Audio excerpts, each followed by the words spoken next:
My name is Stephen, and I'm going to talk about Newton's three laws of motion. Sir Isaac Newton was a physicist and a mathematician from the 17th century, and is one of the most influential scientists of all time. Newton's first law: an object at rest will remain at rest unless acted on by an unbalanced force.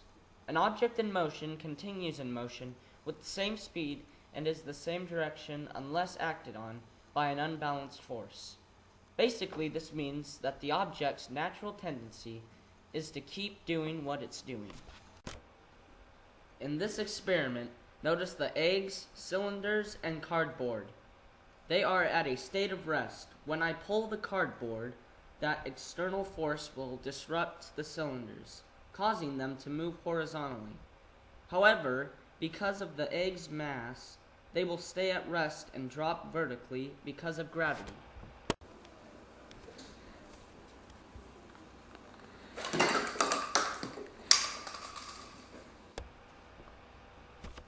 Newton's second law: an object that is in motion will not change its velocity unless an external force acts upon it. In the next video, Mr. Crowan at the H.R. Macmillan Space Center will demonstrate Newton's second law of motion with high-powered air cannons. He explains how the more mass an object has, the more force it takes to move it. Talk about his second law of motion. Now, second law of motion states that the strength of a force is equal to the amount of mass involved multiplied by any acceleration applied to it. That sounds a little complicated, but I have a simple demonstration to show you how this works. I have two objects. One is red and one is yellow, and that's neither here nor there. But this one is heavier, and you're going to have to take my word for it. I've got something inside the red ball, which does make it a bit heavier, and there's nothing inside the yellow ball. So I have two different masses, a heavier one and a lighter one. And I draw your attention to our high-powered air cannons, which I have here on the stage. Now, what I'm going to do is I'm going to try and move these, accelerate these objects across the stage, using exactly the same amount of force. So I'm going to put one of our objects, the heavier one, here, and our lighter object here. The force is going to be exactly the same behind each object. So I'd ask you, which one do you think would go faster and farther? Again, the force is the same, but our objects have different masses. If we look at that second law of motion, it says the strength of a force is equal to the amount of mass involved multiplied by the acceleration. I don't want to give anything away, but let's actually try this. Now, I've done something a little risky here, which is I'm pointing them at Parnelli, who delivers our programs here, has graciously accepted the job of tester for this. I've loaded him up, and we're going to fire these directly at Parnelli, and he's going to see which one is going to travel faster and farther. You okay with this? You're good? Good, because your contract says you're allowed to do this. So we're going to arm our system. We're going to put in some air pressure, so there's enough to, that should be more than enough. And we're going to do a quick countdown and fire these at our brave volunteer and see which one is going to travel faster and farther. All right, we're going to go 3, 2, 1, and... Could you tell which one was going faster and farther? I had my eyes closed. I did notice that you had your eyes closed, but I can tell you without a doubt the yellow one, the lighter one, was going faster and farther.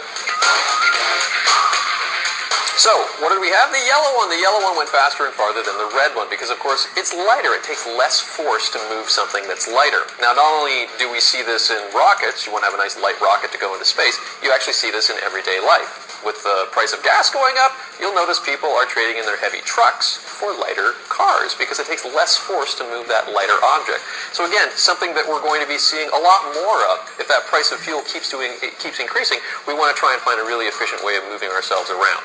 For the Express here at the H.R. Macmillan Space Center, I'm Cam Cronin. Thanks again, Parnelli. Newton's third law states, for every action there is an equal and opposite reaction. In the next video, Dan Tawney, a NASA astronaut, will discuss some examples of Newton's third law. For all of you that are sitting in your chairs, that you are putting a force, your weight, on the chair. Okay, but we already said that things in motion stay in motion, and you have a force, that's your weight, going down on the earth.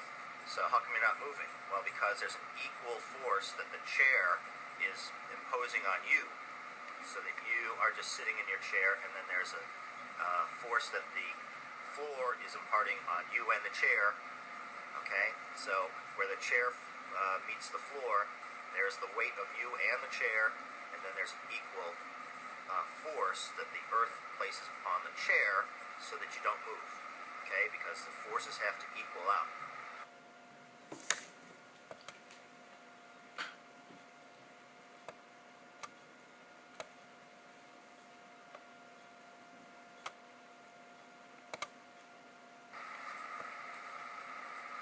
This is a big bag of water, and in NASA terms, we call this a big bag of water. Okay, big bag of water, and it's heavy, or it would be heavy on the ground. It's massive up here on in space. Okay, it has a lot of mass because it's got a lot of water. It's probably, I think it's like 20 liters, maybe 5 gallons of water, and so it weighs a little bit more than one of those big water things that you get drinking water out of. Okay, that's pretty heavy. So, but of course, you're in space. Just floats like everything else floats, like I float. Okay, but this probably weighs a third of what I weigh.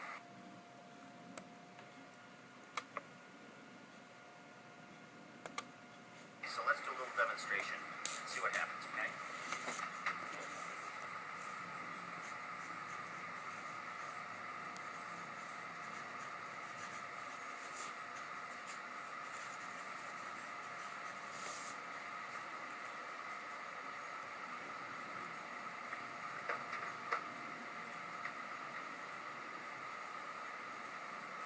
Okay, so what happened there? I pushed away the water. I lifted my feet, so I was floating, and it went away with the speed, and I went away with the speed because when I pushed, that action had an equal and opposite reaction on me. So the force that we pushed the water off, I used the same force to push myself back. Okay, but I went slower because I have more mass than the water.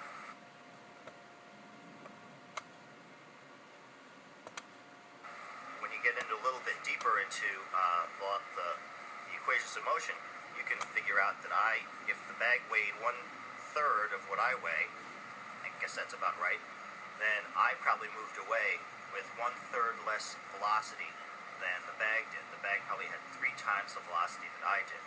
But that's probably in a little bit more advanced physics than the simple 3 laws of motion.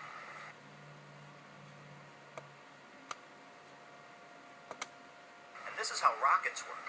What rockets do is they throw out their propellant. Propellant is really heavy, and like when the shuttle is on the launch pad, the shuttle and its rockets weigh about 4.5 million pounds, but the shuttle itself only weighs about 250,000 pounds. Okay, so that's what is that?